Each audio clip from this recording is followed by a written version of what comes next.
Voici un nouvel exercice. Cette fois-ci, nous lançons 3 fois un dé, à 6 faces, numéroté 1 à 6, et un dé bien équilibré. Et on s'intéresse au nombre de fois où l'on a obtenu le résultat 5. On vous demande de faire un arbre. Donc là, on est dans une situation où effectivement on lance 3 fois le dé, donc il y a 3 épreuves, on appelle ça des épreuves.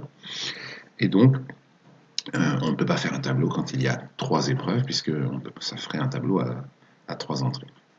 Donc on va faire un arbre. Mettez la vidéo en pause, essayez de dessiner l'arbre.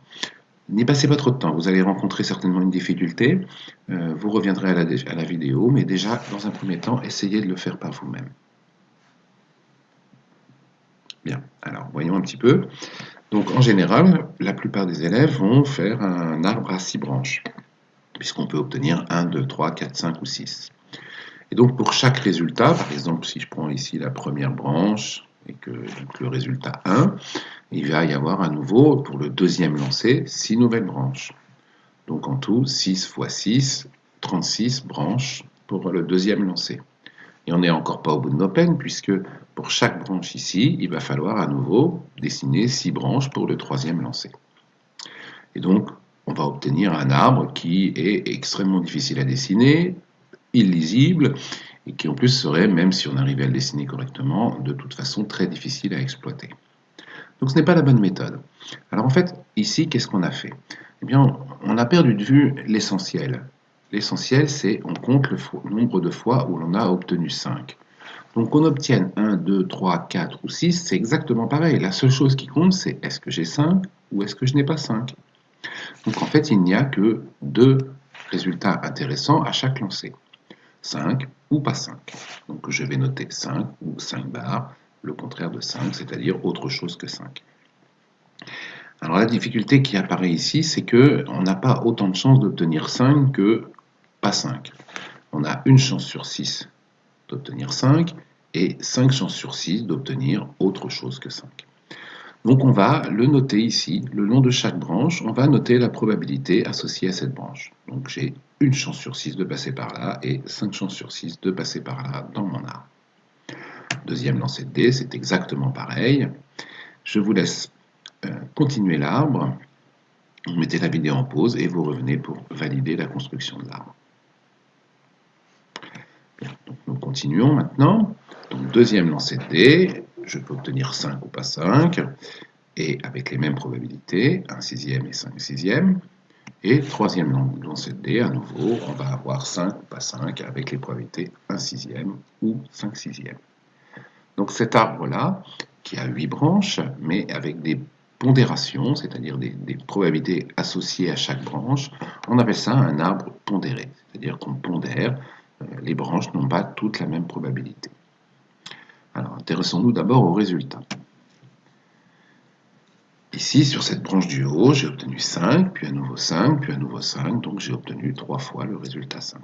Ici, 5, 5, puis autre chose que 5, donc 2 fois le résultat 5. Vous connaissez bien cette façon de compter dans l'arbre, et on a déjà fait ce genre de choses, pas très difficile. En revanche, pour les probabilités, comment va-t-on calculer la probabilité, par exemple, de cette première branche? 5, puis 5, puis 5. Eh bien, j'ai une chance sur 6, et puis une chance sur 6, puis encore une chance sur 6. Et donc la probabilité de cette branche, c'est en fait la multiplication. Donc 1 sixième fois 1 sixième fois 1 sixième égale 1 sur 218, c'est la probabilité de cette première branche, donc d'obtenir 3 fois 5. Prenons la deuxième branche, 5, 5 et autre chose que 5. Ça va être 1 sixième fois 1 sixième fois 5 sixièmes, ce qui nous fait donc 5 sur 218. Et ainsi de suite, sur chaque branche, on peut donc calculer la probabilité associée.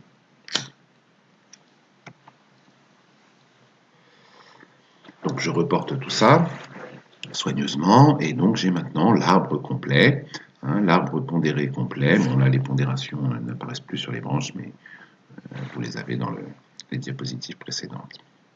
Donc passons à la deuxième question. On vous demande de donner la loi de probabilité associée à l'expérience. Donc là, à nouveau, vous mettez l'ordinateur, la vidéo en pause, et vous essayez de remplir le tableau ici avec la loi de probabilité. Bien, donc pour établir la loi de probabilité, bien, il faut donc donner l'univers oméga et la probabilité associée à chaque issue. Donc l'univers oméga, c'est le nombre de fois où j'obtiens 5. Donc ça peut être 0, 1, 2 ou 3. Donc j'ai 4 colonnes dans mon tableau.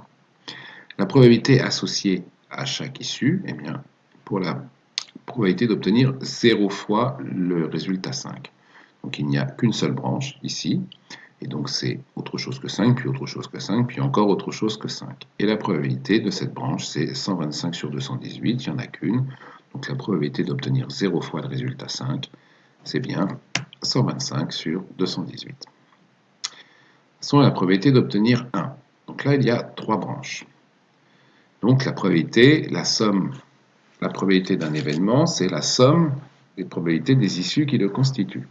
C'est-à-dire que la probabilité d'obtenir une seule fois le chiffre 5, ça va être la somme de ces 3 probabilités-là, les 3 branches. Donc ça va être 25 plus 25 plus 25 sur 218, c'est-à-dire 75 sur 218.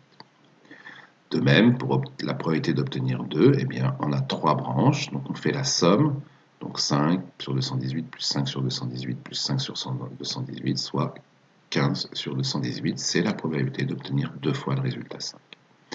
Et enfin, pour 3 fois le résultat 5, on n'a qu'une branche, donc tout simplement une fois sur 218. Et vous pensez à vérifier que la somme vaut bien 218 sur 218. Excusez-moi, il y a une faute de frappe ici, c'est 218 bien sûr.